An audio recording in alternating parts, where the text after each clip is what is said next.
여러분 안녕하세요. 오랜만에 과학실에 왔습니다. 간단한 실험을 여러분에게 직접 보여주고 싶어서 과학실에 왔는데요. 자, 요거는 바로 초콜릿이에요. 고체 상태로 딱딱하게 굳은 초콜릿이고요. 고체입니다. 자, 그리고 여기 삼각 플라스크 안에 들어있는 게 바로 물, 액체죠. 자, 그 다음에 여기 이 귀여운 풍선 안에 들어있는 건 바로 기체입니다. 이 고체, 액체, 기체의 부피, 그리고 모양, 그리고 흐르는 성질이 어떠한지 같이 알아보도록 합시다. 자, 이건 고체고요. 모양과 부피가 일정해요. 손으로 들고 있을 때의 모양과 부피, 그리고 여기 비커예요. 비커에 넣었을 때의 모양과 부피가 똑같죠? 자, 그리고 이 고체 같은 경우에는 흐르는 성질도 없죠. 아니 선생님, 이 초콜릿 녹으면 흐르는 거 아닙니까? 라고 생각할 수 있지만 초콜릿이 녹았다는 건 이 고체에서 초콜릿이 액체가 되었다는 거예요. 그거는 다음 시간 상태 변화할 때 합니다. 자, 아무튼 고체는 흐르는 성질이 없다. 자, 그리고 이 단단하기 때문에 얘를 이렇게 누른다고 해서 뭐 압축이 되거나 부피가 변하거나 하지는 않아요. 자, 그 다음은 액체입니다. 보면은 삼각 플라스크에 이 물을 따라 넣은 거기 때문에 이 물의 모양은 여기 담긴 용기 삼각 플라스크의 모양이고요. 그 다음에 부피는 잘 보면은, 자, 이 숫자 잘 보세요. 100ml를 따라 넣습니다. 이 삼각 플라스크에 들어있는 액체를 여기 비커에 한번 옮겨 볼게요. 액체가 흐르는 성질이 있다라는 것을 확인할 수가 있고요. 자, 모양은 바뀌었어요. 원래 삼각 플라스크 모양이었는데 지금 비커의 모양으로 바뀌었어요. 액체의 모양이 담긴 용기에 따라 액체의 모양이 다르다라는 것을 확인할 수가 있고요. 그리고 이 부피를 보면은 100ml예요. 아까 여기 삼각 플라스크 안에 들어있을 때랑 부피가 같죠? 자, 그래서 액체는 모양 같은 경우에는 담는 용기에 따라서 달라지고 부피는 일정하다. 그리고 흐르는 성질이 있다. 자, 그 다음은 바로 이 기체입니다. 자, 기체의 모양은 바로 지금 이 풍선의 모양과 같죠? 그 다음에 기체의 부피 같은 경우에도 이 풍선에 가득 차서 퍼져 있는 거기 때문에 이 풍선의 부피와 같다라고 할 수가 있어요. 자, 여기 이 풍선 속에 들어있는 기체를요, 여기 과학실 있죠? 이 과학실에 퍼지게 하려면 어떻게 하면 될까요? 여기 송곳을 가지고 얘를 이렇게 팡 하고 터뜨리면은 요 안에 들어있는 기체가 요 과학실을 가득 채우게 되겠죠? 한번 해볼게요. 풍선을 굉장히 무서워해가지고, 자, 한번 해보겠습니다. 어머나? 자, 다시 해볼게요. 와우, 지금 보면은 깜짝 놀랐네요. 자, 지금 보면은, 자, 이 풍선 속의 기체가 이 과학실로 퍼져나갔어요. 그 다음에, 자, 모양하고 부피는 더 이상 요 이제 풍선의 모양과 부피가 아닙니다. 그죠? 이 과학실을 가득 채웠기 때문에 기체의 모양과 부피는 변한다, 일정하지 않다, 그리고 흐르는 성질이 있다 라고 정리를 하면 되겠습니다. 자, 그 다음은 여기 주사기를 가지고 액체와 기체의 압축되는 정도를 한번 비교해 볼게요. 자, 일단 액체입니다. 여기 주사기에다가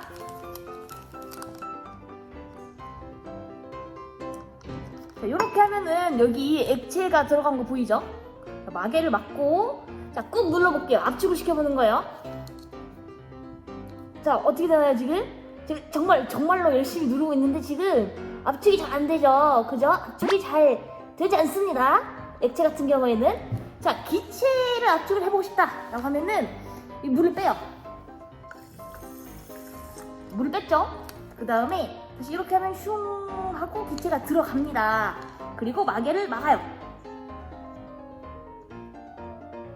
자, 마개를 막았죠? 자, 그 다음에 얘를 눌러볼게요. 이번에는 이번에는 굉장히 압축이 잘 돼요. 지금 그죠? 압축이 굉장히 잘 된다. 자, 기체는 압축이 잘 된다. 그 이유는 고체, 액체, 기체 중에 기체, 입자 사이의 거리가 굉장히 멀어서 그래요. 그거는 우리 조금 이따가 노트에 정리해 보도록 합시다. 매우 즐거운 시간이었죠, 여러분? 그러면은 우리 다음에 또 과학실에서 만나도록 해요. 안녕! 자, 지금부터 하는 내용은 여러분이 노트에 필기를 하거나 아니면은 온라인 클래스, 커뮤니티, 과학 학습 안내 및 질문 방에서 교환을 찾아가지고 교환을 인쇄해서 거기에 필기를 하면서 수업을 듣거나 아무튼 필기를 해야 되는 내용이에요. 일단 이 표를 필기를 하고요. 이 표에 해당하는 내용은 방금 여러분이 실험 영상에서 확인을 다 한 내용이죠. 일시정지 누르고 표에 들어갈 말을 채워보세요. 자, 이렇게 채우면 되죠. 별로 어렵지 않고요. 우리 주위의 물질은 대부분 고체, 액체, 기체 세 가지 중 한 가지 상태로 존재를 합니다. 이 표의 내용 중에서 특히 이 기체의 부피 같은 경우에는요. 우리가 4단원에서 보일의 법칙 그리고 샤를의 법칙을 공부하면서 압력 그리고 온도에 따라서 이 기체의 부피가 변한다라는 내용을 학습을 했었죠. 아무튼 이 고체, 액체, 기체의 특징이 이렇게 나타난 이유는 바로 이 입자 배열 때문이에요. 밑에 표에 보면은 고체, 액체, 기체의 입자 모형에 대해서 나와 있죠. 일단 고체를 보면은 입자 배열이 어때요? 매우 규칙적이에요. 매우 촘촘하고 규칙적이죠, 지금. 여기 위에 입자 모형 보시면 돼요. 입자 운동에 대해서 보면은 우리가 4단원에서 많은 걸 배웠죠, 여러분. 4단원에서 이 기체 입자의 운동, 기체 입자의 운동에 대해서 공부를 했는데 기체 입자 같은 경우에는 이제 스스로 끊임없이 모든 방향으로 운동을 한다라고 공부를 했습니다. 하지만 고체 입자가 그렇게 운동하기에는 이 거리가 매우 가까워 보이죠? 그렇기 때문에 고체 입자는 이제 제자리에서 진동만 할 수가 있고요. 그래서 고체 입자의 진동은 이런 느낌이죠. 이렇게 제자리 진동만 가능합니다.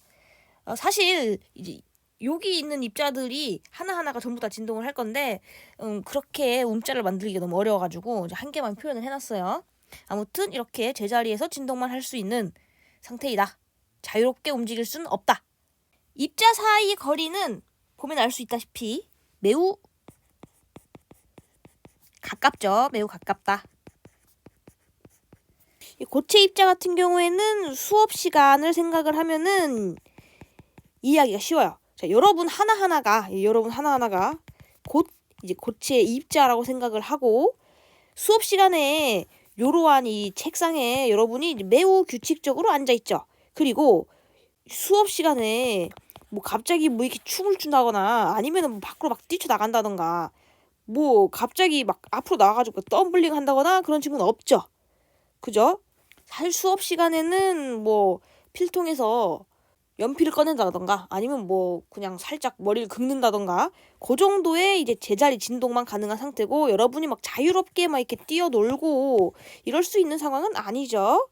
자, 그리고 여러분 사이의 거리는 이제 매우 가까운 편이죠.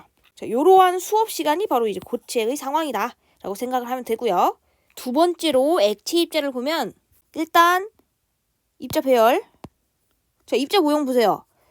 고체보다는 불규칙적이죠. 고체보다는 불규칙적이다.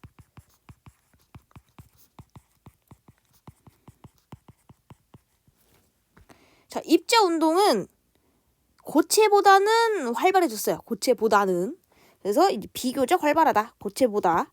고체랑 비교해봤을 때는 활발하다.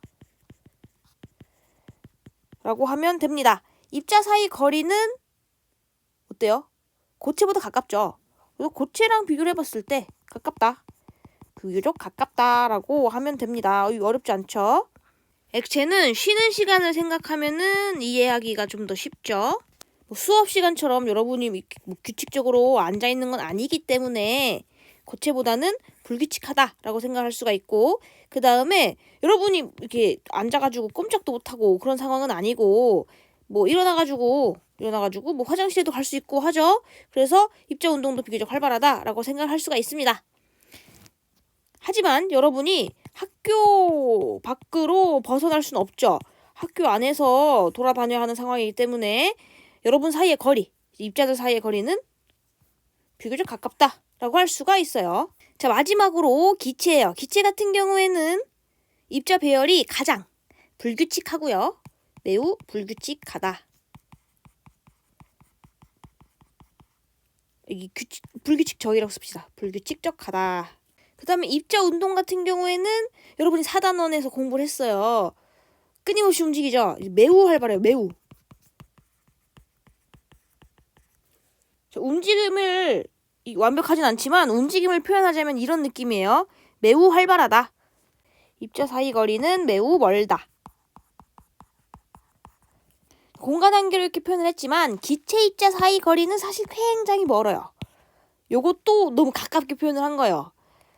굉장히 멉니다. 기체 입자 사이 거리는. 그래서 얘는 비유를 방과 후에 비유하면은 여러분 또 이해하기가 쉬워요. 학교가 끝나면 여러분이 학교 안에 있을 건 아니잖아요. 학교 끝나는데 뭐 이렇게 집에 갈 수도 있을 거고, 아니면은 뭐 PC방에 갈 수도 있을 거고, 아니면은 학원에 갈 수도 있을 거고, 여러분이 굉장히 이제 불규칙적으로 어디에 있는지도 모르게 돌아다니겠죠. 당연히 여러분 사이의 거리는 굉장히 멀 거예요. 고체, 액체, 기체의 입자 배열이 이러한 상태이기 때문에 이런 특징을 가지게 되는 겁니다. 고체 입자 같은 경우에는 매우 규칙적이고 매우 가깝고 제자리 진동만 하는 그런 특징을 가지고 있죠. 자유롭지 못한 상황이기 때문에 모양 부피 일정하고 흐르는 성질도 없고 압축도 안 되고 이러한 상태인 거고, 고체, 액체, 기체로 갈수록 입자가 점점 거리도 멀어지고 불규칙적이어지고 자유로워지죠. 그래서 기체 입자 같은 경우에는 자유롭게 움직일 수 있기 때문에 모양 변하고 부피도 변하고 흐르는 성질도 있고요. 그리고 기체 입자는 이 사이사이 거리가 굉장히 멀죠. 빈 공간이 많기 때문에 압축을 했을 때 압축이 더 잘 된다. 여기 사이 공간이 가까워지면 되잖아요. 이렇게 정리를 하면 되겠습니다.